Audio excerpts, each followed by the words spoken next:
د ولایتي ادارې له لوري د امنیتي ځواکونو په لیکو کې د شهیدانو او معلولینو کورنۍ سره د خوراکي او غیر خوراکي توکو مرسته وشوه. سل هغه کورنۍ چې د کورنۍ غړي د امنیتي او دفاعي ځواکونو په لیکو کې شهیدان او ټپیان شوي وو، نن د لغمان والي محمد آصف ننګ، مرستیال والي شهزاده مظلومیار، د ولایتي شورا رئیس عتیق الله عبدالرحیمزي او یو شمېر نورو مشرانو په لاسونو ورسره د خوراکي او غیر خوراکي توکو مرسته وشوه.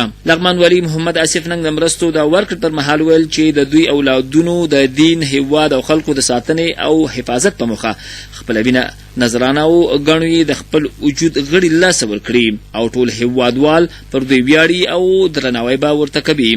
نوموړي د هیواد، دین او هیوادوالو ساتنه فرض وښوده او له ټولو افغانانو یې وغوښتل چې په دې برخه کې له هرې ممکنه لارې قدم پورته کړي څو شته ناخوالې پای ته ورسیږي. دغه راز د شهیدو شوو او معلول شوو کورنیو غړو د لغمان والي محمد آصف ننګ او نورو مشرانو مننه وکړه چې دوی یاد کړل.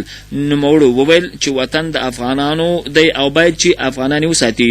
دوی په دې لاره کې قربانۍ او سرښندنې مهمې وښودې او په خپلو اولادونو یې افتخار وکړ.